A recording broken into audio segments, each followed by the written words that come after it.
नमस्कार। अभी पिछले दिनों पुस्तक मेला चल रहा था और हम लोगों ने उसमें शिरकत करी और बहुत सारी किताबें खरीदी जो कि शायद कैमरे में नहीं दिख रही होंगी, पर ये बहुत सारी, ये तो केवल एक वो है, मैं तो पूरी रैक भर गई है किताबें खरीदी। बहुत सारे कार्यक्रमों को संबोधित किया, बहुत सी किताबों में बात करी और कुल मिलाकर के बहुत ही समृद्ध करने वाला अनुभव रहा। किताबों के बारे में अक्सर कहा जाता है या कि शाहरुख खान का एक बहुत ही प्रसिद्ध गीत है शिल्पा शेट्टी के साथ, किताबें बहुत सी पढ़ी होंगी तुमने मगर कोई चेहरा क्या तुमने पढ़ा है। कि ये बात इस तरह से कही जाती है जैसे लगता है कि चेहरा पढ़ना कहीं ज़्यादा महत्वपूर्ण है किताबों से, क्योंकि भाव हमारे अंदर जो चेहरे पर आ जाते हैं वो किताबों में नहीं आते। हालांकि इस गाने से मैं सहमत नहीं होती और मेरा मन करता है कि मैं शाहरुख खान को समझाऊँ, शिल्पा शेट्टी को समझाऊँ कि हज़ारों किताब चेहरे पढ़ने के बाद एक किताब लिखी जाती है। एक लेखक हजारों चेहरों को पढ़ता है, एक समग्र दृष्टि बनाता है, एक समग्र सोच बनाता है, जिसके बाद वो किसी नतीजे पर पहुंचता है और किताब को लिख पाता है। तो सॉरी, ये भी पुस्तक मेले का असर है। खांसी जुकाम और ठंड में बार रोज रोज जा करके उसको ले आना, तो उसके लिए क्षमा चाहूंगी।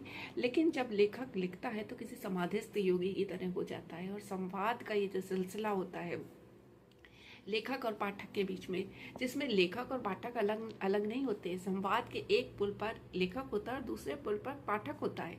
दोनों संवेदना के उसी पुल पर होते हैं। तो अक्सर लोग कहते हैं लेखक ने लिखा पाठक ने पढ़ा, ऐसा नहीं है। दोनों संवेदना के एक ही पुल पर हैं। एक ने शब्द दिए और दूसरे ने अपने कान और नेत्र से उस चीज को समझने की कोशिश करी। क्योंकि अच्छी किताब वो होती है जो आपके अंदर भी प्रश्न उठाना शुरू कर दे। ऐसा ना हो कि लेखक ने लिखा और आपने कहा बिल्कुल ऐसा ही होता है। वहाँ भी ठीक है, वहाँ भी लेखक सफल है, लेकिन उसके बावजूद भी, सफल होने के बाद भी, वो कुछ प्रश्न बीच में ऐसे बो देता है जो आपकी विचार श्रृंखला को भी या पाठक की विचार श्रृंखला को भी संवर्धित करते हैं। तो इन्हीं शब्दों के मेले पर एक मुक्तक आपके लिए।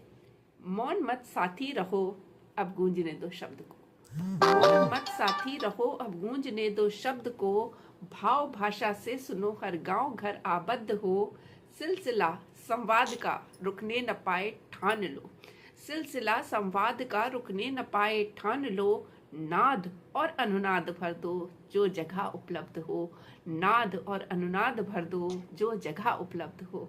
तो इसी के साथ मैं विदा लेती हूँ। आशा है आप सब भी किताबें पढ़ते रहेंगे और अपने ज्ञान को संवर्धित करते रहेंगे। धन्यवाद।